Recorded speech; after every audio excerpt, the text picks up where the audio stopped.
Good morning, good afternoon, good evening, whatever time of day this is for you. And welcome to Therapy Thursdays with me, Wingish Bay, Majeki Kwe, Christianna Chris Carr, Superstar. That's right. Sweetgrass Water Medicine Woman, your friendly, yes, Medicine Woman.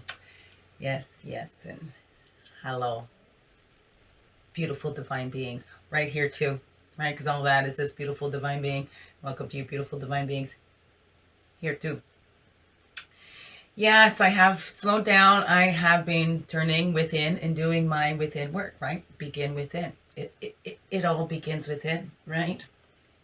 To find our gifts. We're going to go in, the gifts that Creator made us with. We all have them. You know, what are yours? There's been some concerns coming up. I've had to have some concerns for my own health.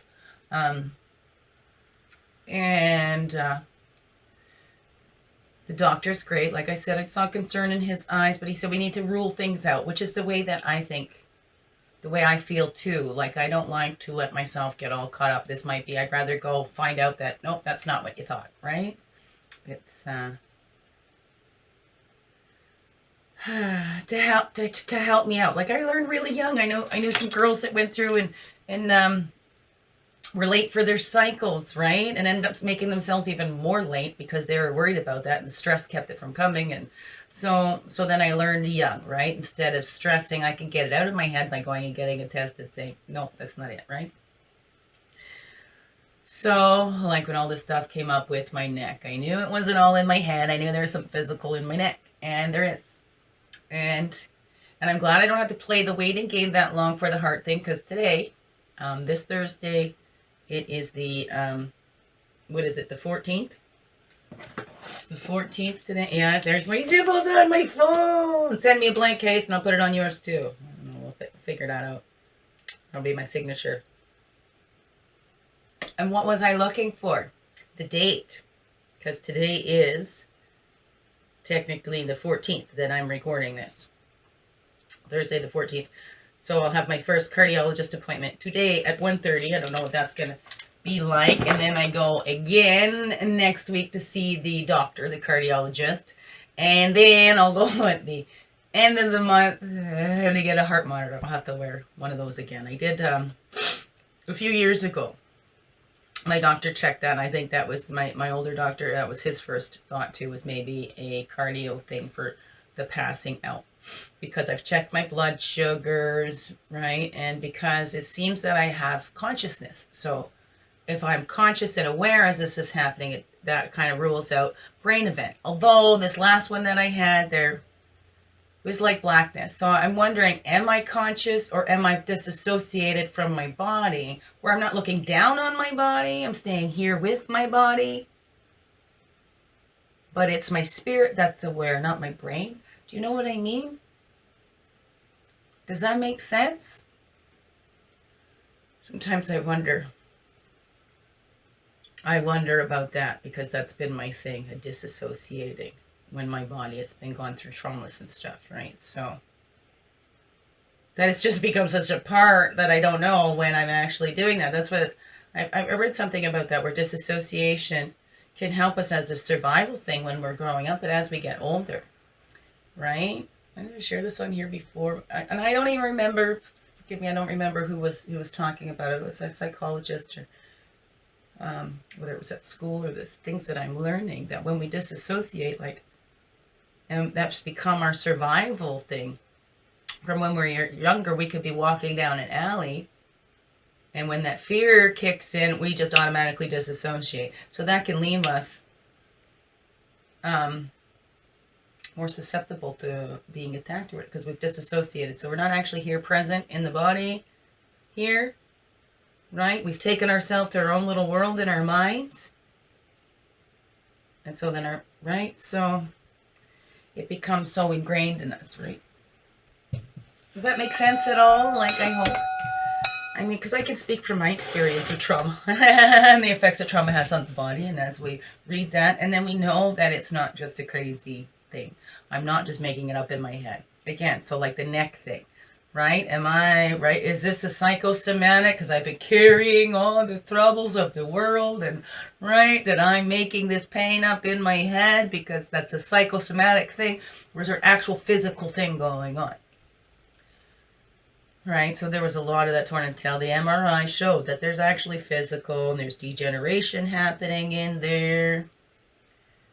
The hemangiomas, right?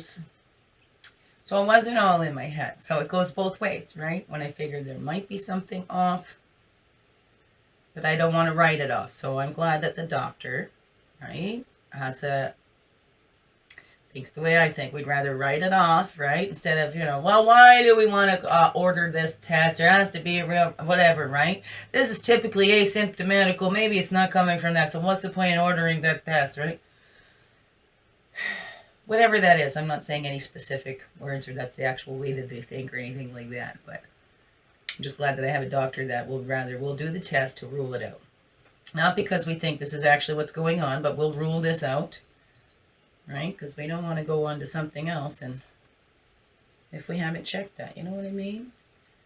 Don't want to go on to, brain scans and all of that if the issue is actually with your heart, and while we're doing the brain scans, you have a heart attack, right? Whatever that is, right? And so that helps. I mean, I did a little video within Wednesdays there to share the fears that I was going through. And then that waiting game, right? Because it's in that time where we're waiting that we can create so much of what's not happening. So I'm glad I actually been waiting a long time, but since this doctor has ordered and referred me, like I said, I'm all ready. I got to go later today for my first appointment with the cardiologist and get that going. I'm just playing around here with my stuff on my table. Isn't that cool?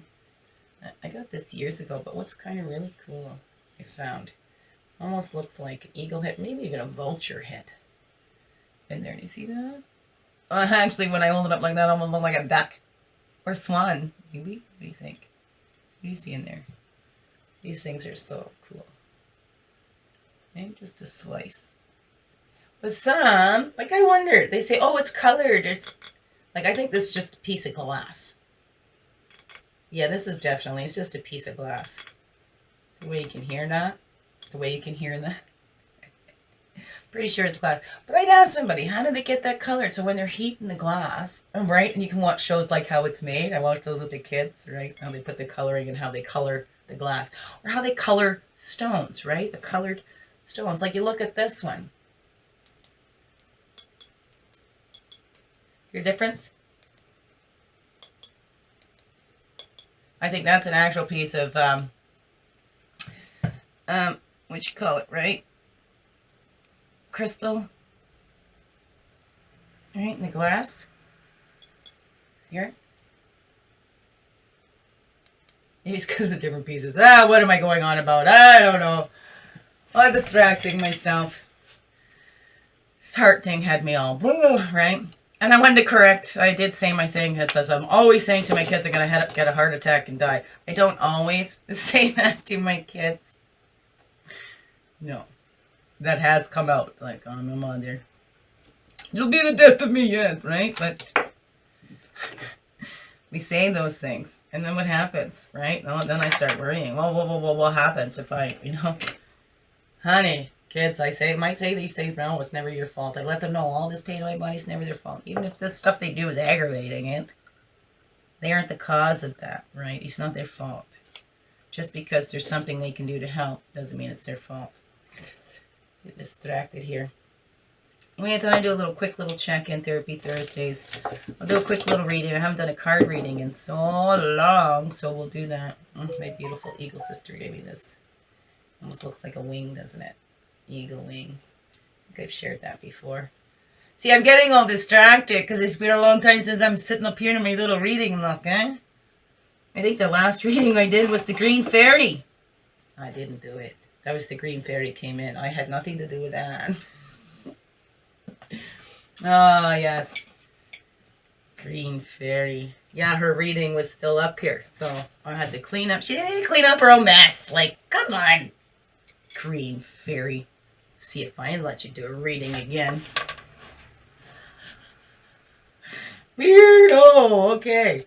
So yeah, I'm getting cleared up for to do a little smudgies, and then we'll do a quick little readings, and then I got to go to the carny all the chest.